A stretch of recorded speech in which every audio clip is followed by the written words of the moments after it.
ರೈತ ಬಾಂಧವರೇ, ಈಗ ಕೇಳಿ ಕೆಳದಿ ಶಿವಪ್ಪನಾಯಕ ಕೃಷಿ ಮತ್ತು ತೋಟಗಾರಿಕೆ ವಿಜ್ಞಾನಗಳ ವಿಶ್ವವಿದ್ಯಾಲಯ ಶಿವಮೊಗ್ಗದಲ್ಲಿ ಹಮ್ಮಿಕೊಂಡ ಅಡಿಕೆ ಸಮೃದ್ಧಿಗಾಗಿ ಕಾಳು ಮೆಣಸಿನಲ್ಲಿ ಅಂತರ ಬೆಳೆ ರಾಷ್ಟ್ರೀಯ ವಿಚಾರ ಸಂಕಿರಣ ಈ ಕುರಿತು ಬಾನುಲಿ ವರದಿಯನ್ನ ಕೇಳೋಣ.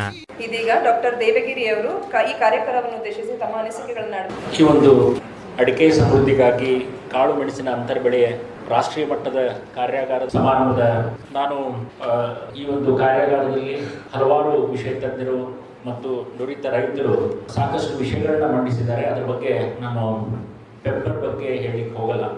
ನನ್ನ 2 ವಿಚಾರಗಳನ್ನ ಇಲ್ಲಿ ತಮ್ಮ ಮುಂದೆ ಹೇಳಲಿಕ್ಕೆ ಇಷ್ಟಪಡ್ತೀನಿ. ಮೊದಲನೇದಾಗಿ, ಈಗ ನಮ್ಮ ಎ ಪಿ ಪಾಟೀಲ್ ಸಾಹೇಬ್ ಹೇಳಿದಂಥವರು 10 ವರ್ಷಗಳ ಹಿಂದೆ 2 ಲಕ್ಷ ಹೆಕ್ಟೇರ್ ಇದ್ದಂಥ ಅಡಿಕೆ ಏರಿಯಾ ಈಗ 7.5 ಲಕ್ಷ ಹೆಕ್ಟೇರ್ ಆಗಿದೆ. ಈ ಒಂದು 7.5 ಲಕ್ಷ ಹೆಕ್ಟೇರ್ ಅಡಿಕೆಯನ್ನು ನಾವು ನೋಡಿದಾಗ ಒಂದು ಏಕ ಬೆಳೆಯಾಗಿ ಎಲ್ಲ ರೈತರು ಬೆಳೀತಾ ಇದ್ದಾರೆ. ಈ ಏಕ ಬೆಳೆಯಾಗಿ ಬೆಳೆದಂಥ ಅಡಿಕೆ ಬರುವ ವರ್ಷಗಳಲ್ಲಿ 10 ಲಕ್ಷ ಹೆಕ್ಟೇರ್ ಹೋದರೂ ಹೋಗ್ಬೋದು. ಈಗಿನ ಒಂದು ಪರಿಸ್ಥಿತಿಯಲ್ಲಿ ನಾವು ಅನುಭವಿಸ್ತಕ್ಕಂಥ ಒಂದು ಹವಾಮಾನ ಬದಲಾವಣೆ, ಅದರ ವೈಪರೀತ್ಯ ಮತ್ತು ರೋಗಗಳು ಯಾವ ರೀತಿ ಸಡನ್ ಆಗಿ ಇದು ಆಗ್ತವೆ ಅವನ್ನೆಲ್ಲ ನಾವು ನೋಡಿದ್ದೀವಿ. ಅದರ ಇಂಪ್ಯಾಕ್ಟ್ ಏನಾಗಿದೆ ಅನ್ನೋದನ್ನು ತಮ್ಗೆ ಗೊತ್ತಿದೆ. ಅಂಥ ಒಂದು ಪ್ರಸಂಗದಲ್ಲಿ ಅಡಿಕೆ ಬೆಳೆಗೆ ಏನೇ ಇದನ್ನು ಮಾಡಿದ್ರು ತಡಿಲಾಗದಂಥ ಯಾವುದಾದ್ರೂ ಒಂದು, ಈಗ ಗೊಡೆ ರೋಗ ಇದ್ದೇ ಇದೆ, ಅದನ್ನು ರೈತರು ಅನುಭವಿಸ್ತಾ ಇದ್ದಾರೆ, ಅದಕ್ಕೆ ಸಾಕಷ್ಟು ಮೆಷರ್ಸನ್ನು ತಗೋತಾ ಇದ್ದಾರೆ. ಅಂಥ ಒಂದು ಪೆಸ್ಟ್ ಡಿಸೀಸ್ ಏನಾದರೂ ಅಟ್ಯಾಕ್ ಆಗಿ ಅರೇಕಾ ನಟ್ ವೈಪೌಟ್ ಆದರೆ ಯಾವ ರೀತಿ ರೈತನ ಪರಿಸ್ಥಿತಿ ಅಂತಕ್ಕಂಥದ್ದು ಯೋಚನೆ ಮಾಡೋದು. ಇದನ್ನು ನಾನು ನೋಡಿದ್ದೀನಿ. ಈಗ ಕಾಫಿಯಲ್ಲಿ ಆ್ಯಕ್ಚುಲಿ ಬ್ಲ್ಯಾಕ್ ಗೋಲ್ಡ್ ಅಂತ ಹೇಳಿದರು. ಕಾಫಿಯಲ್ಲಿ ಕಾಳು ಮೆಣಸು ಅಂತಕ್ಕಂಥದ್ದು ಕೊಡಗಿನಲ್ಲಿ ಮತ್ತು ಪಶ್ಚಿಮ ಘಟ್ಟದಲ್ಲಿ ಒಂದು ಕಾಲದಲ್ಲಿ ಅತಿ ಉತ್ಪನ್ನವನ್ನು ಕೊಡತಕ್ಕಂಥ ಬೆಳೆಯಾಗಿತ್ತು. ಈಗಿನ ಪರಿಸ್ಥಿತಿ ಹೇಗಾಗಿದೆ ಅಂದರೆ, ಸುಮಾರು ಎಲ್ಲ ಕಾಫಿ ತೋಟಗಳಲ್ಲಿ ನಾನು ನೋಡಿದ ಹಾಗೆ, ನಾನು 30 ವರ್ಷಗಳಿಂದ ಕೊಡಗಿನಲ್ಲಿ ಇದ್ದೀನಿ, ನೋಡಿದ ಹಾಗೆ 50% ಬಳ್ಳಿಗಳು ಒಣಗಿ ಹೋಗಿದೆ, ಉದುರಿ ಬಿದ್ದಿದ್ದಾವೆ. ರೈತರಿಗೆ ಕಾಫಿ ಬೆಳೆ ಅಂದರೆ ಬೆಳೆಗಾರರಿಗೆ ಮೂಲಭೂತವಾಗಿ ಬರ್ತಕ್ಕಂಥ ಪೆಪ್ಪರಿನ ಆದಾಯ ಸುಮಾರು 50% ಇದಾಗಿದೆ. ಯಾಕೆ ಅಂತಂದರೆ, ಈ ವರ್ಷ ನೋಡಿ ಅತಿ ಮಳೆಯಾಗಿ ಪೆಪ್ಪರ್ ಪ್ಯಾನಿಕಲ್ಲೇ ಬಂದಿಲ್ಲ, ಪೆಪ್ಪರ್ ಪ್ಯಾನಿಕಲ್ಲೇ ಪ್ರೊಡಕ್ಷನ್ ಆಗಿಲ್ಲ. Hardly 5 to 10% panicle production. It is because of the high rain and temperature variation. So ಅಲ್ಲಿ ನಾವು ಮುಖ್ಯವಾಗಿ 2 ವಿಷಯಗಳನ್ನ ನಾವು ಯೋಚನೆ ಮಾಡಬೇಕಾಗಿದೆ. ರೈತರು, ಕಾಫಿ ಬೆಳೆಗಾರರು, ಒಂದು ಆರ್ಥಿಕವಾಗಿ ಅತಿಯಾಗಿ ಅವಲಂಬನೆ ಆದಂಥದ್ದು ಕಾಫಿ ಮತ್ತು ಪೆಪ್ಪರ್.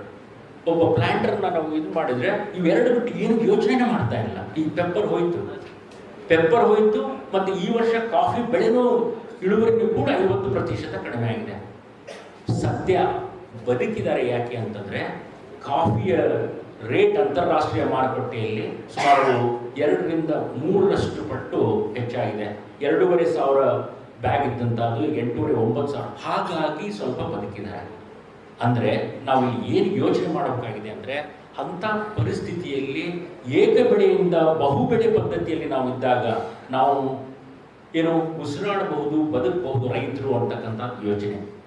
ಹಾಗಾಗಿ ಇನ್ನೊಂದು ವಿಶೇಷತೆ ಏನಂತಂದರೆ, ಈಗ ನಾವು ಹೇಳಿದ್ರು ಸಾಹೇಬರು, ಆ್ಯಕ್ಚುಲಿ ಅಲ್ಲಿ 1-2 ಸ್ಟ್ಯಾಟಿಸ್ಟಿಕ್ಸನ್ನು ತಮ್ಮೆದುರಿಗೆ ಹೇಳಲಿಕ್ಕೆ ನಾನು ಇಷ್ಟಪಡ್ತೀನಿ. Among all the States of pepper production in the country, Karnataka is top, 80,000 tons is the production. Then followed by Kerala, Tamil Nadu, Andhra Pradesh ಮತ್ತು ನಾರ್ತ್ ಈಸ್ಟಿಂದ ಬರುತ್ತೆ. Only few States R producing. ಅದು ಎಲ್ಲಿ ಅಂದರೆ, ಎಲ್ಲಿ ಪಶ್ಚಿಮ ಘಟ್ಟಗಳು ಮತ್ತು ಆ ಥರದ ಒಂದು ವಾತಾವರಣ ಇದೆ ಅಲ್ಲಿ ಮಾತ್ರ ಪೆಪ್ಪರನ್ನು ಬೆಳೀತಾ ಇದ್ದಾರೆ. ಸೊ ಹಾಗಾಗಿ ಬಟ್ ನಾವು ಗಮನಿಸಿದರೆ ಈ 2018ಕ್ಕೂ ಮತ್ತು ಈಗಿನ ಇದಕ್ಕೂ ಏರಿಯಾ ಅಂಡರ್ ಪೆಪ್ಪರ್ ಕಡಿಮೆ ಆಗ್ತಾ ಇದೆ. ಏರಿಯಾ ಅಂಡರ್ ಪೆಪ್ಪರ್ ಯಾಕೆ ಕಡಿಮೆ ಆಗ್ತಾ ಇದೆ ಅಂದರೆ, ಹಲವಾರು ಕಾರಣಗಳಿಂದ.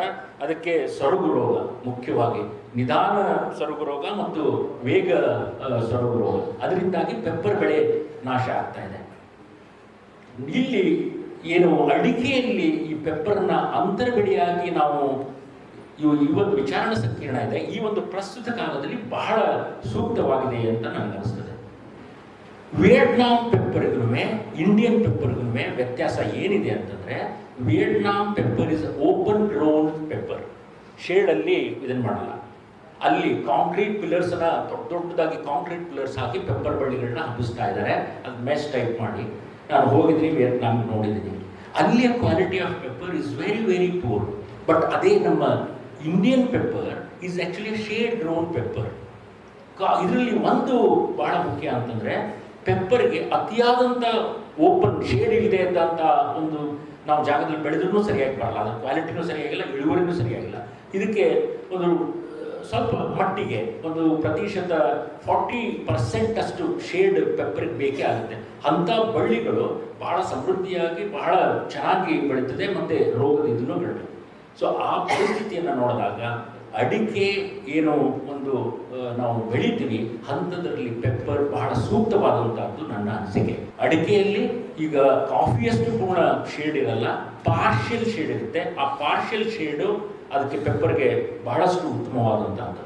ಹಾಗಾಗಿ ಈ ಒಂದು ಕಾಲಘಟ್ಟದಲ್ಲಿ ನಾವು ಈ ಒಂದು ಇರತಕ್ಕಂಥ ಅಡಿಕೆ ತೋಟಗಳಲ್ಲಿ ಪೆಪ್ಪರನ್ನು ನಾವು ಅಳವಡಿಸ್ಕೊಂಡ್ರೆ ನಿಜವಾಗ್ಲೂ ರೈತರಿಗೆ ಅದೊಂದು ಸೆಕೆಂಡ್ರಿ ಇನ್ಕಮ್ ಆಗಿ ಮತ್ತು ಧೈರ್ಯ ತುಂಬತಕ್ಕಂಥ ಒಂದು ಬೆಳೆಯಾಗಿ ಅದು ಖಂಡಿತವಾಗಿ ಆಗಲಿಕ್ಕೆ ಸಾಧ್ಯ. ಸೊ ಹಾಗಾಗಿ ಈ ಒಂದು ಕಾಲಘಟ್ಟದಲ್ಲಿ ಇಂಥ ಒಂದು ಕಾರ್ಯಾಗಾರವನ್ನು ಏನು ನಮ್ಮ ನಾಗರಾಜ್ ಅವರು ಹಮ್ಮಿಕೊಂಡು ಅದ್ರ ಬಗ್ಗೆ ರೈತರಿಗೆ ಒಂದು ಅರಿವು ಮೂಡಿಸ್ತಕ್ಕಂಥ ಒಂದು ಕಾರ್ಯಕ್ರಮವನ್ನು ಏನು ಮಾಡಿದ್ದಾರೆ ಅದು ನಿಜವಾಗ್ಲೂ ಶ್ಲಾಘನೀಯ. ಮತ್ತು ಇಲ್ಲಿ ನನಗೆ ಅವರು ಬಂದು ಒಂದೆರಡು ಮಾತಾಡಲಿಕ್ಕೆ ಅವಕಾಶ ಕೊಟ್ಟಿದ್ದು ಅದಕ್ಕೆ ನಾನು ಅವರಿಗೆ ಅಭಿನಂದನೆಯನ್ನು ಸಲ್ಲಿಸ್ತೀನಿ. ಕೊನೆಯದಾಗಿ ಇನ್ನೊಂದು ಅಡಿಕೆಯಲ್ಲಿ ಮುಖದ ಈಗ ಹೇಳಿದ್ರು ಸಾಹೇಬರು, ಆರ್ಗ್ಯಾನಿಕ್ ಕಾರ್ಬನ್ ಭಾಳಷ್ಟು ಏನು ತೋಟಗಳಲ್ಲಿ ಕಡಿಮೆ ಇದೆ. ಅದನ್ನು ಯಾವ ರೀತಿ ಇಂಪ್ರೂವ್ ಮಾಡಬೇಕು ಅಂತಕ್ಕಂಥದ್ದು. ಅದಕ್ಕೆ ಮುಖ್ಯವಾಗಿ ಇನ್ನೊಂದು ಏನು ಬೆಳೆ ಅಡಿಕೆಯಲ್ಲಿ ಅಂತಂದರೆ ನುಗ್ಗುನ ಪ್ಲೂರಿಯನ್ಸ್ ಅಂತ. ನುಗ್ಗುನ ಬೆಳೆ ಕೂಡ ಅದರಿಂದ ಭೂಮಿಯ ಫಲವತ್ತತೆ ಅದು ಬಳ್ಳಿ ಹಬ್ತದೆ ಸ್ವಲ್ಪ ಒಂದು 2-3 ಮೀಟರಷ್ಟು. ಕೊನೆಗೆ ಬೆಳೆದಾದ ನಂತರ ತಾನಾಗಿಯೇ ಕೆಳಗಡೆ ಬೀಳುತ್ತದೆ. ಅದರಿಂದ ವೀಡ್ಸು ಬರಲ್ಲ ಮತ್ತು ಸಾಯಿಲ್ ಆರ್ಗ್ಯಾನಿಕ್ ಕಾರ್ಬನ್ ಕೂಡ ಜಾಸ್ತಿ ಆಗ್ತದೆ. ನನ್ನ ಒಂದು ತಮಗೆ ಒಂದು ಸಲಹೆ, ಅಫ್ಕೋರ್ಸ್ ತಾವು ರೈತರಾಗಿ ವಿಜ್ಞಾನಿಗಳಿಗಿಂತ ಸಾಕಷ್ಟು ಅನುಭವ ಉಳ್ಳವರಾಗಿರ್ತೀರಿ. ನೀವು ದಿನನಿತ್ಯ ಏನೋ ಹೊಲದಲ್ಲಿ ಅದನ್ನು ಗಿಡಗಳು ನೋಡಿ ನಿಮಗೆ ಕಲ್ತ್ಕೊಂಡಿರ್ತೀರಿ. ಬಟ್ ಆದರೂ ಒಂದು ಸಲಹೆ ಅಂತಂದರೆ, ಯಾವಾಗಲೂ ನಾವು ಏಕ ಬೆಳೆಯ ಬಗ್ಗೆ ನಾವು ಚಿಂತಿಸದೆ ಬಹು ಬೆಳೆಯಲ್ಲಿ ನಾವು ಖಂಡಿತವಾಗಿ ಯೋಚನೆ ಮಾಡಿದರೆ, ಪರ್ಯಾಯ ಬೆಳೆಗಳನ್ನ ನಮ್ಮ ಪ್ರೊಡಕ್ಷನ್ ಸಿಸ್ಟಮಲ್ಲಿ ಇಟ್ಕೊಂಡ್ರೆ ಅದು ನಿಮಗೆ ಧೈರ್ಯ, ನಿಮಗೆ ಶಕ್ತಿ ಮತ್ತು ಭೂಮಿಗೂ ಕೂಡ ಒಳ್ಳೆಯದಾಗುತ್ತೆ. ಹಾಗಾಗಿ ನಾವು ಈಗೇನು ಮಾಡಿದ್ವಿ, ಪೆಪ್ಪರ್ ಎಲ್ಲಿ ಹೋಗ್ತಾ ಇದೆಯೋ ಅದಕ್ಕೆ ನಾವು what we are recommending in Coorg is actually exotic fruits. Rambutan ಆಗಿರ್ಬೋದು, ಬಟರ್ ಫ್ರೂಟ್ ಆಗಿರ್ಬೋದು, ಅಥವಾ ಬೇರೆ ಬೇರೆ ಲೀಚಿ ಆಗಿರ್ಬೋದು. ಸೊ ಅದನ್ನು it not only coffee and pepper but also we are ನಾವು promoting for introduction of the horticultural crops. So ಹಾಗಾದಾಗ ಮಾತ್ರ ನಿಜವಾಗಲೂ ರೈತರಿಗೆ ಒಂದು ಒಳ್ಳೆಯದಾಗ್ತದೆ. ಅದರಲ್ಲಿ ಈಗ ಹೇಳಿದರು ಇನ್ನೊಂದು ಮುಖ್ಯವಾದ ವಿಷಯ ಅಂತಂದರೆ, ನಾನು ಈಗ ನೋಡಿದ ಹಾಗೆ PPBFR ಇಂದ ಸಾಕಷ್ಟು ರೈತರನ್ನ ಅವರ ತಳಿಗಳನ್ನ, ಲೋಕಲ್ ತಳಿಗಳನ್ನ ರೆಕಗ್ನೈಸ್ ಮಾಡಿ ಅದನ್ನು ಏನೋ ಸರ್ಟಿಫಿಕೇಶನ್ ಮಾಡಿದ್ದಾರೆ. ನೀವು ಆ ಒಂದು ಯೋಚನೆಯನ್ನು ಕೂಡ ತಲೆಯಲ್ಲಿ ಇಟ್ಕೋಬೇಕು. ಯಾಕಂದರೆ ಕೊಡಗಿನಲ್ಲಿ ನಾನು ನೋಡಿದ್ದೀನಿ ಕೆಲವು ಬೆಳೆಗಾರರು ಲೋಕಲ್ ವೆರೈಟೀಸನ್ನೇ ಬೆಳೆದು ಅದನ್ನು ವ್ಯಾಲ್ಯೂ ಎಡಿಷನ್ಸ್ ಮಾಡಿ ಎಕ್ಸ್ಪೋರ್ಟ್ ಮಾಡ್ತಾ ಇದ್ದಾರೆ. ಆ ರೀತಿಯಲ್ಲಿ ಕೂಡ ನೀವು ಚಿಂತನೆ, ನಾನು ಏನೋ ಅಲ್ಲಿ ಕೆಲವೊಂದು ಲೋಕಲ್ ತಳಿಗಳನ್ನ PPBFR ಇಂದ ರಿಜಿಸ್ಟ್ರೇಷನ್ ಮಾಡಿಸಿ ಅಲ್ಲಿ ಸುಮಾರು ರೈತರಿಗೆ ಇದು ಮಾಡ್ತಾರೆ. ಆ ಚಿಂತನೆಯನ್ನು ಕೂಡ ನೀವು ಮಾಡ್ಬೋದು. And what is most important is ಪೆಪ್ಪರ್ನಲ್ಲಿ ನೀವು ಬೆಳೆದು ಬರೀ ಅದನ್ನು ಮಾರುಕಟ್ಟೆಗೆ ಮಾರೋದಷ್ಟೇ ಅಲ್ಲ, ಅದರ ವ್ಯಾಲ್ಯೂ ಎಡಿಷನ್ನು ಮತ್ತು ಆ ಬ್ರ್ಯಾಂಡಿಂಗ್ ಅಂತಕ್ಕಂಥದ್ದು ಕೂಡ ನೀವು ಯೋಚನೆ ಮಾಡಲಿಕ್ಕೆ ಸಾಧ್ಯ. ಆ ರೀತಿ ರೈತರು ಮಾಡ್ತಾ ಇದ್ದಾರೆ. ಈಗ ಈ ಒಂದು ಗ್ಲೋಬಲೈಸೇಷನಲ್ಲಿ ಜ್ಞಾನಕ್ಕೆ, ಇನ್ಫಾರ್ಮೇಷನ್ಗೆ ಯಾವ ಕೊರತೆಯೂ ಇಲ್ಲ. ಬಟ್ ನೀವು ಅದನ್ನು ಯಾವ ರೀತಿಯಾಗಿ ಉಪಯೋಗ ಮಾಡ್ತೀರಿ, ಯಾವ ರೀತಿಯಾಗಿ ವಿಜ್ಞಾನಿಗಳ ಜೊತೆಗೆ ಮತ್ತು KVK ಜೊತೆಗೆ ಸಂಪರ್ಕ ಇಟ್ಕೊಂಡು ಅದನ್ನು ಪ್ರಯೋಜನವನ್ನು ಪಡಿತೀರಿ ಅನ್ನೋದ್ರ ಮೇಲೆ ಏನೋ ಅದು ಅವಲಂಬನೆ ಆಗಿರ್ತದೆ. ಈ ಒಂದು ಕಾರ್ಯಾಗಾರ ರೈತರಿಗೆ ಒಂದು ಜ್ಞಾನವನ್ನು ಮುಟ್ಟಿಸಲಿ. ಅದರಲ್ಲಿ ವಿದ್ಯಾರ್ಥಿಗಳು ಇದ್ದಾರೆ, ಪ್ರಗತಿಪರ ರೈತರು ಇದ್ದಾರೆ, ಬೇರೆ ಬೇರೆ ಸಂಘ ಸಂಸ್ಥೆಗಳಿಂದ ಬಂದಂಥ ಏನೋ ಪದಾಧಿಕಾರಿಗಳಿದ್ದಾರೆ. ರೈತರು ಈಗ ಮೊನೋಕಲ್ಚರ್ ಆಗಿ ಅರೇಕಾ ನಟ್ಟನ್ನು ಬೆಳೆಯುವ ಬದಲು ಇದರ ಜೊತೆಗೆ ಇನ್ನೂ ಈಗ ನಮ್ಮ ಅಡಿಗ ಸಾಹೇಬ್ ಹೇಳಿದರು ಕ್ಯಾಶ್ಯೂ ಆಲ್ಸೋ ಕ್ಯಾನ್ ಬಿ ಇದು ಅಂತ ಒಂದು ಯೋಚನೆ ಮಾಡಲಿಕ್ಕೆ ಇದೊಂದು ಮುಖ್ಯವಾದಂಥ ವೇದಿಕೆಯನ್ನು ಒದಗಿಸಿಕೊಟ್ಟಿದೆ. ಈ ಒಂದು ಅವಕಾಶ ಕೊಟ್ಟಂತ ತಮ್ಮೆಲ್ಲರಿಗೂ ಒಂದು ನಾನು ಒಂದೆರಡು ಮಾತನ್ನು ಮುಗಿಸ್ತಾ ಇದ್ದೀನಿ. ಕೇವಲ ಒಂದೇ ಬೆಳೆಯ ಮೇಲೆ ಅವಲಂಬಿತವಾಗದೆ ಕಾಳುಮೆಣಸನ್ನ ಅಂತರ ಬೆಳೆಯಾಗಿ ಅಡಿಕೆ, ಕಾಫಿ ಮತ್ತು ಗೋಡಂಬಿ ಬೆಳೆಗಳೊಂದಿಗೆ ಬೆಳೆಯುವುದರಿಂದ ಹಾಗೂ ಅದರ ಮೌಲ್ಯವರ್ಧನೆ ಮಾಡುವುದರಿಂದ ಸುಸ್ಥಿರ ಆದಾಯ ಗಳಿಸುವುದು ಖಚಿತವೆಂದು ತಿಳಿಸಿದಂತಹ ಡಾಕ್ಟರ್ ದೇವಗಿರಿ ಅವರಿಗೆ ಧನ್ಯವಾದಗಳು. ಶಿರಸಿಯ ಕದಂಬ ಮಾರ್ಕೆಟಿಂಗ್ ಸೊಸೈಟಿಯ ಸಲಹೆಗಾರರಾದಂತಹ ಶ್ರೀಯುತ ವಿಶ್ವೇಶ್ವರ ಭಟ್ರವರು ಕಾರ್ಯಕ್ರಮವನ್ನು ಉದ್ದೇಶಿಸಿ ಒಂದೆರಡು ಮಾತುಗಳನ್ನು ಆಡಬೇಕಾಗಿ ಕೇಳಿಕೊಳ್ತೇನೆ. ಎಲ್ಲರಿಗೂ ನಮಸ್ಕಾರ. ಮುಂದಿನ ಗೋಷ್ಠಿಯಲ್ಲಿ ಕಾಳುಮೆಣಸಿನ ವಿಶೇಷವಾದ ಗೋಷ್ಠಿ ನಡೆಯಲಿಕ್ಕಿದೆ. ನಮ್ಮ ಭಾಗದಲ್ಲಿ ಡಾಕ್ಟರ್ ವೇಣುಗೋಪಾಲ್ ಅವರಿಗೆ ಕಾಳುಮೆಣಸಿನ ಪುನರುಜ್ಜೀವನದ ರೂವಾರಿಗಳು ಅಂತೇಳಿ ನಾವು ಕರೀತಾ ಇದ್ದೇವೆ. ಉತ್ತರ ಕನ್ನಡ ಜಿಲ್ಲೆಗೆ ಬಹುಶಃ ಒಂದು ಕಾಳುಮೆಣಸಿನ ಶಕ್ತಿಯನ್ನ, ಕಾಳುಮೆಣಸಿನ ಶಕ್ತಿ ಜೊತೆ ಆರ್ಥಿಕ ಶಕ್ತಿಯನ್ನು ಸಹಿತ ತಂದುಕೊಟ್ಟಂಥವರು ಶ್ರೀಯುತ ಡಾಕ್ಟರ್ ವೇಣುಗೋಪಾಲ್ ಅವರಿಗೆ ಅವರು ವಿಶೇಷವಾದ ಸಂದರ್ಭದಲ್ಲಿ ಅಭಿನಂದನೆ ಹೇಳ್ತೇನೆ. ಅದೇ ರೀತಿಯಲ್ಲಿ ಈ ಒಂದು ವಿಶ್ವವಿದ್ಯಾನಿಲಯ ಡಾಕ್ಟರ್ ನಾಗರಾಜ್ ಅವರು, ಡಾಕ್ಟರ್ ನಮ್ಮ ಕುಲಪತಿಗಳ ನೇತೃತ್ವದಲ್ಲಿ ಇವತ್ತು ಕಾರ್ಯಾಗಾರ ನಡೀತಾ ಇದೆ. ಇದು ಇನ್ನಷ್ಟು ಶಕ್ತಿ ಕೊಡುತ್ತೆ ಹೇಳುವಂಥ ವಿಚಾರ ನಾನು ಸಂದರ್ಭದಲ್ಲಿ ಹೇಳಲಿಕ್ಕೆ ಬಯಸ್ತಾ ಇದ್ದೇನೆ. ಕದಂಬ ಮಾರ್ಕೆಟಿಂಗ್ ಶಿರಸಿಯಲ್ಲಿ ಇರುವಂತಹದ್ದು ಉತ್ತರ ಕನ್ನಡ ಜಿಲ್ಲೆಯ ಏನು ಅಡಿಕೆ ಪ್ರಮುಖವಾದಂಥ ಬೆಳೆ, ಅಡಿಕೆ ಬಿಟ್ಟು ಉಳಿದೆಲ್ಲ ಉತ್ಪನ್ನಗಳಿಗೆ ಇವತ್ತು ಮಾರುಕಟ್ಟೆ ನಾವು ಕೊಟ್ಟಿದ್ದೇವೆ. ವಿಶೇಷವಾಗಿ ಕಿರುಅರಣ್ಯ ಉತ್ಪನ್ನಗಳಿರ್ಬೋದು, ಸಾಂಬಾರು ಬೆಳೆಗಳಿಗೆ ನಾವು ಮಾರುಕಟ್ಟೆ ಕೊಟ್ಟಿರುವಂಥದ್ದು. ಆ ಭಾಗದಲ್ಲಿ ಬೆಳೀತಕ್ಕಂಥ 28 ಉತ್ಪನ್ನಗಳಿಗೆ ನಾವು ಮಾರ್ಕೆಟಿಂಗ್ ಕೊಟ್ಟಿದ್ದೇವೆ. ಎಷ್ಟು ಬೇಕಾದರೂ ತರ್ಬೋದು, 10 ಗ್ರಾಮ್ ಬೇಕಾದ್ರೂ ತರ್ಬೋದು, ಬೇಕಾದ್ರೆ 500 ಕ್ವಿಂಟಲ್ ತರ್ಬೋದು. ಎಲ್ಲದಕ್ಕೂ ಸಹಿತ ನಮ್ಮದು ಮಾರ್ಕೆಟಿಂಗ್ ವ್ಯವಸ್ಥೆ ಇದೆ. ಅದರ ಜೊತೆಯಲ್ಲಿ ವಿಶೇಷವಾಗಿ ಮಹಿಳೆಯರಿಗೆ ಸ್ವಾವಲಂಬಿ ಆಗೋ ದೃಷ್ಟಿಯಿಂದ ನಾವು ವ್ಯಾಲ್ಯೂ ಅಡಿಷನ್ ಮೌಲ್ಯವರ್ಧಿತ ಉತ್ಪನ್ನಗಳಿಗೆ ನಾವು ವಿಶೇಷ ಒತ್ತನ್ನು ಕೊಡ್ತಾ ಇರುವಂಥದ್ದು. ಈಗಾಗಲೇ ಅನೇಕ ಹಿರಿಯರು ಹೇಳಿದಾಗೆ ಮೌಲ್ಯವರ್ಧನೆ ಬಿಟ್ಟು ಅದಾದಾಗ ಮಾತ್ರ ಕೃಷಿಯಲ್ಲಿ ಲಾಭವನ್ನು ಕಾಣಲಿಕ್ಕೆ ಸಾಧ್ಯತೆ ಇದೆ. ಅದರಿಂದ ಮಹಿಳೆಯರು ಒಂದಷ್ಟು ಸ್ವಾವಲಂಬಿ ಜೀವನ ನಡೆಸಲಿಕ್ಕೋಸ್ಕರ, ಬದುಕನ್ನು ಕಟ್ಕೊಳ್ಳಿಕ್ಕೋಸ್ಕರ ನಾವು ಅವರಿಗೆ ಮೌಲ್ಯವರ್ಧನೆ ತರಬೇತಿಯನ್ನು ಕೊಡ್ತೇವೆ. ತರಬೇತಿ ಜೊತೆಯಲ್ಲಿ ನಾವು ಅವ್ರಿಗೆ ಬೇಕಾದಂಥ FSSAI ಲೈಸೆನ್ಸ್ ಇರ್ಬೋದು, ಪ್ಯಾಕಿಂಗ್ ಇರ್ಬೋದು, ಅಥವಾ ಬೇಕಾದಂಥ ಕ್ವಾಲಿಟಿ ಬೇಕಾದಂಥ ಟ್ರೈನಿಂಗ್ ಇರ್ಬೋದು, ಅಥವಾ ಆನ್ಲೈನ್ ಬಗ್ಗೆ MSME ಇಂದ ಅನೇಕ ತರಬೇತಿಗಳಿರುತ್ತೆ. ಅದನ್ನೆಲ್ಲ ಸಹಿತ ಕದಂಬದ ಮೂಲಕನೇ ಕೊಡ್ತಾ ಇದ್ದೇವೆ. 135 ಜನ ಇವತ್ತು ವರ್ಷದ 5 ಲಕ್ಷದಿಂದ 30 ಲಕ್ಷದ ತನಕ ಆದಾಯವನ್ನು ತೆಗೆದುಕೊಳ್ಳುವಂಥ ಮಹಿಳೆಯರು ಇದ್ದಾರೆ. ಸುಮಾರು 135 ಜನಿಗೆ ನಾವು ಒಂದು ಅವಕಾಶವನ್ನು ನಮ್ಮ ಸಂಸ್ಥೆಯ ಮೂಲಕ ಕೊಟ್ಟಿರುವಂಥದ್ದು. ಕಾಳುಮೆಣಸಿನ ವಿಶೇಷವಾಗಿ ಕಾಳುಮೆಣಸಿನ ವಿಷಯದಲ್ಲಿ ನಾವು ಕಳೆದ 15 ದಿನ ಹಿಂದೆ ಕಾಳುಮೆಣಸಿನ ಹಬ್ಬ ಅಂತ ಮಾಡಿದ್ವಿ. ರಾಣಿ ಭೈರಾದೇವಿಯ ಪುರಸ್ಕಾರವನ್ನು ಯುವಕರು ಯಾರು ಕಾಳುಮೆಣಸು ಮಾಡ್ತಾರೆ, ಯುವಕರಿಗೆ ಇದು ಮಾಡೋದ್ರಿಂದ ಹೆಚ್ಚು ನಾವು ಪ್ರೋತ್ಸಾಹ ಕೊಡೋ ದೃಷ್ಟಿಯಿಂದ ಯುವಕರಿಗೆ ಪ್ರತಿ ವರ್ಷ ನಾವು ರಾಣಿ ಭೈರಾದೇವಿ ಪುರಸ್ಕಾರವನ್ನು ಸಹಿತ ನಮ್ಮ ಕದಂಬದ ಮೂಲಕ ನಾವು ಮಾಡ್ತಾ ಇರುವಂಥದ್ದು. ನಾವು ಕಾಳುಮೆಣಸಿನ ಬೆಳೆಯೋದ್ರ ಬಗ್ಗೆ ವಿಜ್ಞಾನಿಗಳು ಇವತ್ತು ಸಮರೋಪಾದಿಯಲ್ಲಿ ಇವತ್ತು ಕೆಲಸ ನಡೀತಾ ಇದೆ. ಇವತ್ತು ಮಾರುಕಟ್ಟೆಗೂ ಸಹಿತ ಅಷ್ಟೇ ಬೇಕಾಗಿರೋ ನಾವು ಎಡವರದಂತೆ ಸಂಸ್ಕರಣೆಯಲ್ಲಿ ಬಹಳ ದೊಡ್ಡ ಸಮಸ್ಯೆ ಆಗ್ತಾ ಇರುವಂಥದ್ದು. ಯಾಕೆಂದ್ರೆ ಅದರ ಬಗ್ಗೆ ತುಂಬ ಮಾಹಿತಿಗಳು ಬೇಕು. ನಮ್ಮ ಇತ್ತೀಚೆಗೆ ಈಗಷ್ಟೇ ಕಳೆದ ವಾರ ನೇಮಕಾದ ಪ್ರಸನ್ನ ಕೆರೆಕಲ್ಲಿದ್ದಾರೆ. ಅವರು ಸಾಂಬಾರು ಮಂಡಳಿಯ ಸದಸ್ಯರು ಆಗಿರೋದ್ರಿಂದ ಸಾಂಬಾರು ಮಂಡಳಿಗಳಿಂದ ನಮಗೆ ವಿಶೇಷವಾದಂತಹದ್ದು ಏನು ಕೊಯ್ಲೋತ್ತರ ಸಂಸ್ಕರಣೆ, ಅದರ ಪ್ಯಾಕೇಜ್ ಬೇಕು ಈ ಭಾಗದಲ್ಲಿ. ಯಾಕೆಂತೇಳಿ ಕಾಳುಮೆಣಸಿ ಬೇಕಾಗಿರೋದಂತಂತೇಳಿ ಅಪಿಯರೆನ್ಸ್ ಬೇಕು. ಜೋಮಿಯವರಿದ್ದಾರೆ, ಬೇರೆ ಬೇರೆ ಹಿರಿಯರಿದ್ದಾರೆ. ಅಪಿಯರೆನ್ಸ್ ಬಹಳ ಪ್ರಮುಖವಾಗಿರುವಂತಹದ್ದು. ಅದರಲ್ಲಿ ಲೀಟರ್ ವೇಟ್ ಅದು ಸಹಿತ ಅಂತಾರಾಷ್ಟ್ರೀಯ ಮಟ್ಟಕ್ಕೆ ಮಾರುಕಟ್ಟೆ ಬೇಕು. ಅದೇ ರೀತಿ ನಮಗೆ ಬೇಕಾಗಿರೋದು ಅಂತ ಹೇಳಿದರೆ ವಿಶೇಷವಾಗಿ ನಮ್ಮ ಕರ್ನಾಟಕದಲ್ಲಿ, ಕೇರಳದಲ್ಲಿ ಮಾತ್ರ ಇದೆ. ನಾವು ಅದು ಸಂಸ್ಕರಣೆ ಮಾಡುವಂತಹದ್ದು ಬಹಳ ಪ್ರಮುಖ ಅಂತಾರಾಷ್ಟ್ರೀಯ ಮಟ್ಟದಲ್ಲಿ ಸಂಸ್ಕರಣೆ ಆಗಬೇಕಾದ್ರಿಂದ ವಿಶೇಷವಾದಂತಹ ಒಂದು ಸಂಸ್ಕರಣಾ ಘಟಕಗಳು ನಮ್ಮ ಭಾಗದಲ್ಲಿ ಬೇಕು. ಅದಕ್ಕೆ ಸಾಂಬಾರು ಮಂಡಳಿ ಇನ್ನೂ ಹೆಚ್ಚು ಒತ್ತು ಕೊಡುತ್ತೆ ಅಂತ ನಾನು ಆಶೆಯನ್ನು ವ್ಯಕ್ತಪಡಿಸ್ತಾ ಇದ್ದೇನೆ. ಅದೇ ರೀತಿಯಲ್ಲಿ ಇವತ್ತು ಯಾಕೆಂತ ಹೇಳಿದ್ರೆ ಕರ್ನಾಟಕ ನಂಬರ್ 1 ಕಾಳುಮೆಣಸಿಗೆ, ಸಾಂಬಾರು ಪದಾರ್ಥ ನಂಬರ್ 1 ಇದೆ. ಆದರೆ ಬ್ರ್ಯಾಂಡಿಂಗ್ನಲ್ಲಿ ನಾವು ಬಹುಶಃ ಕೊನೆಯಲ್ಲಿದ್ದೇವೆ.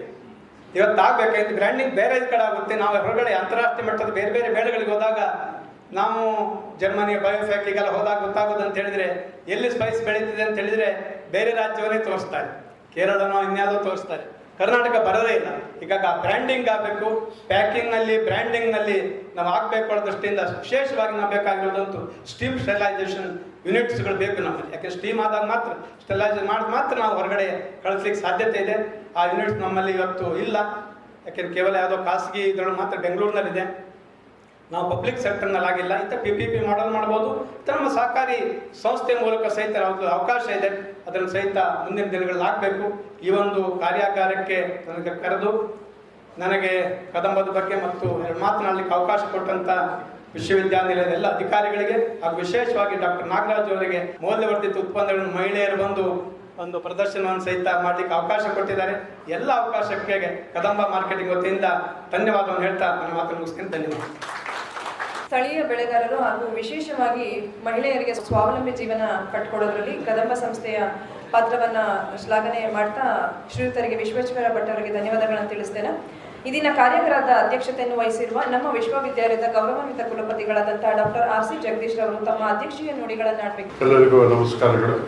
ನಮ್ಮ ವಿಶ್ವವಿದ್ಯಾಲಯದಲ್ಲಿ ಇವತ್ತು ರಾಷ್ಟ್ರೀಯ ಒಂದು ಕಾರ್ಯಾಗಾರ ಅಡಿಕೆಯಲ್ಲಿ ಬೇರೆ ಬೇರೆ ಬೆಳೆಗಳು, ಅದರಲ್ಲಿ ಮುಖ್ಯವಾಗಿ ಕಾಳು ಮೆಣಸನ್ನು ಅಂತರ ಬೆಳೆಯಾಗಿ ಬೆಳೆಯುವ ಬಗ್ಗೆ ಕಾರ್ಯಕ್ರಮ ಇವತ್ತು ನಡೀತಾ ಇದೆ. ಡಾಕ್ಟರ್ AB ಪಾಟೀಲ್ ಅವರು ಅನೇಕ ವಿಚಾರಗಳ ಬಗ್ಗೆ ತಮಗೆ ತಿಳ್ಕೊಡಿಸಿದ್ದಾರೆ.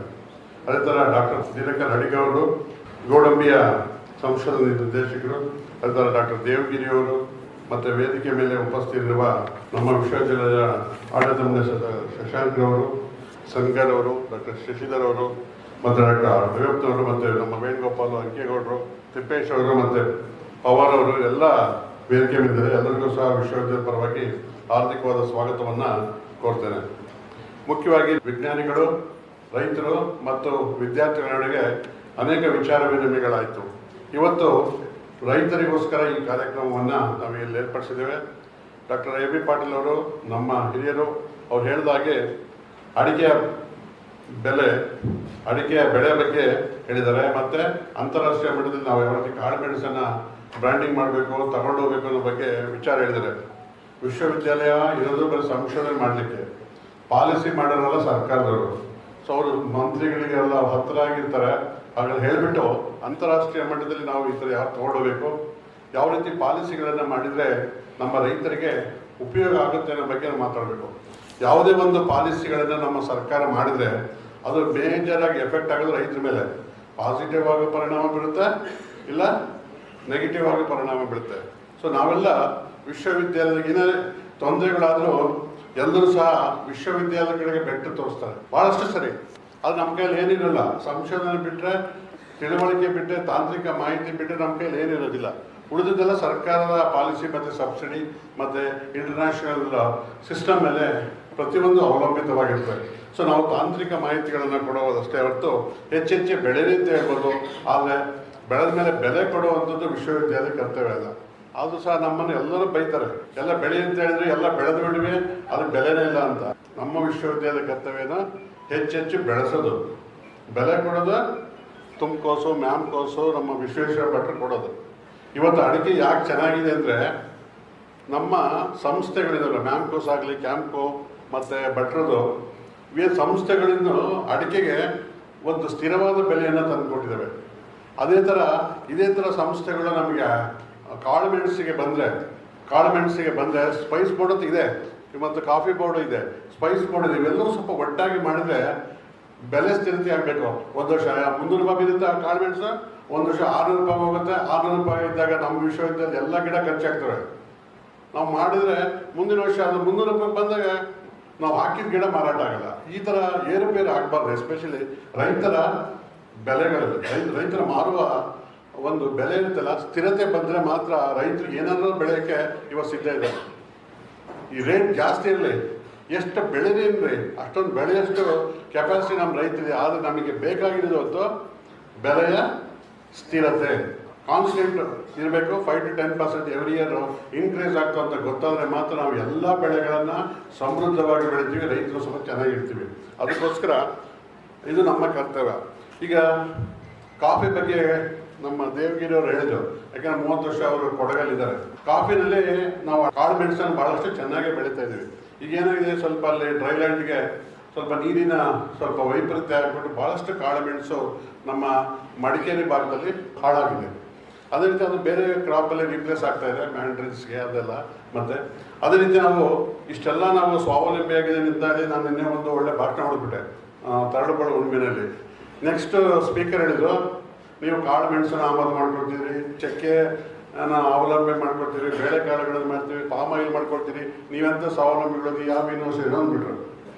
ಆ ದೃಷ್ಟಿಯಿಂದ ನಾವು ಪ್ರತಿಯೊಂದರ ಸ್ವಾವಲಂಬಿ ಆಗಲೇಬೇಕಾಗ್ತದೆ. ಯಾಕೆಂದರೆ ಕೃಷಿ ಪ್ರಧಾನವಾದ ರಾಷ್ಟ್ರದಲ್ಲಿ ಆ ರೀತಿಯಾಗಿ ನಾವು ಎಲ್ಲ ಕೆಲಸಗಳನ್ನು ನಾವಿಲ್ಲಿ ಮಾಡ್ತಾ ಇದ್ದೇವೆ. ಅದೇ ನನಗೆ ಭಾಳ ಸಂತೋಷ ಆಗ್ತದೆ. ರೈತರ ತಳಿಗಳನ್ನು ಗುರುತಿಸಿ ಅವರಿಗೆ ಸನ್ಮಾನವನ್ನು ಮಾಡಿದ್ದು, ಅವರಿಗೆ ಸರ್ಟಿಫಿಕೇಟ್ ಕೊಟ್ಟಿದ್ದು. ಅದಲ್ಲದೆ ನಮ್ಮ ಮುಂದಿನ ಪೀಳಿಗೆಯ ಮಕ್ಕಳಿಗೂ ಸಹ ಇಲ್ಲಿ ಒಂದು ಪ್ರೆಸೆಂಟೇಷನ್ ಮಾಡಿ ಮುಂದಿನ ಯಾವ ರೀತಿ ಸಂಶೋಧನೆ ಸಾಗಬೇಕು ಅನ್ನೋ ದಾರಿಯಲ್ಲಿ ಅವ್ರಿಗೂ ಸಹ ದೂರದೃಷ್ಟಿಯ ಒಂದು ಅರಿವನ್ನು ನಾವು ಇಲ್ಲಿ ಮೂಡಿಸಿದ್ದೇವೆ. ಈ ಸಂದರ್ಭದಲ್ಲಿ ನಾವೆಲ್ಲರೂ ಸಹ ಇಲ್ಲಿ ಭಾಗವಹಿಸಿದ್ವಿ. ಇದಕ್ಕೆ ಒಂದು ಕಾಂಕ್ರೀಟ್ ಸಲಹೆಗಳನ್ನು ಕೊಡಬೇಕು. ಅದು ಪಾಲಿಸಿ ಮ್ಯಾಟ್ರ್ ಆಗಿ ಸರ್ಕಾರಕ್ಕೆ ಮತ್ತು ಕೇಂದ್ರ ಸರ್ಕಾರಕ್ಕೆ ನಾವು ಕಳಿಸ್ಕೊಟ್ಟಾಗ ಈ ಕಾರ್ಯಾಗಾರದಿಂದ ಅಟ್ಲೀಸ್ಟ್ ಒಂದು 5% ಆದರೂ ರೈತರಿಗೆ ಉಪಯೋಗ ಆದರೆ ಅದು ನಮ್ಮ ಭಾಗ್ಯ ಅಂತ ಹೇಳ್ತಾ, ಈ ಸಮಾರಂಭದಲ್ಲಿ ತಾವೆಲ್ಲರೂ ಭಾಗಿಯಾಗಿದ್ದೀರಿ. ಮುಂದಿನ ಈ ಸಮಾರಂಭಕ್ಕೆ ಎಲ್ಲ ಭಾಗಗಳಿಂದ ರೈತರು ಬಂದಿದೆ. ವಿಶ್ವವಿದ್ಯಾಲಯ ಪರವಾಗಿ ಅವರಿಗೆ ಸ್ವಾಗತವನ್ನು ಕೊಡ್ತಾ ಭಾಗವಹಿಸಿದ್ದಕ್ಕೆ ಅಭಿನಂದನೆಗಳು ಹೇಳಿ ನನ್ನ ಮಾತುಗಳನ್ನು ಮುಗಿಸ್ತೇನೆ. ಎಲ್ಲ ಧನ್ಯವಾದಗಳು. ಇದುವರೆಗೆ ಕೆಳದಿ ಶಿವಪ್ಪನಾಯಕ ಕೃಷಿ ಮತ್ತು ತೋಟಗಾರಿಕೆ ವಿಜ್ಞಾನಗಳ ವಿಶ್ವವಿದ್ಯಾಲಯ ಶಿವಮೊಗ್ಗದಲ್ಲಿ ಹಮ್ಮಿಕೊಂಡ ಅಡಿಕೆ ಸಮೃದ್ಧಿಗಾಗಿ ಕಾಳು ಮೆಣಸಿನಲ್ಲಿ ಅಂತರ ಬೆಳೆ ರಾಷ್ಟ್ರೀಯ ವಿಚಾರಣಾ ಸಂಕಿರಣ ಕೇಳಿದಿರಿ. ಕಾರ್ಯಕ್ರಮ ಸಂಘಟನಾ ಕಾರ್ಯದರ್ಶಿ ಪ್ರಾಧ್ಯಾಪಕರು ಮತ್ತು ಅಡಿಕೆ ಸಂಶೋಧನಾ ಕೇಂದ್ರ ಶಿವಮೊಗ್ಗ ತೋಟಗಾರಿಕೆ ಡಾಕ್ಟರ್ ನಾಗರಾಜಪ್ಪ ಅಡಿವಪ್ಪರ್ನವರು. ಹೊರಾಂಗಣ ಧ್ವನಿ ಮುದ್ರಣ, ನಿರ್ವಹಣೆ ಮತ್ತು ನಿರ್ಮಾಣ doctor S M Sudhakar. Bhadravati Akashvani ಕೇಂದ್ರದಿಂದ ಪ್ರಸಾರವಾಯಿತು.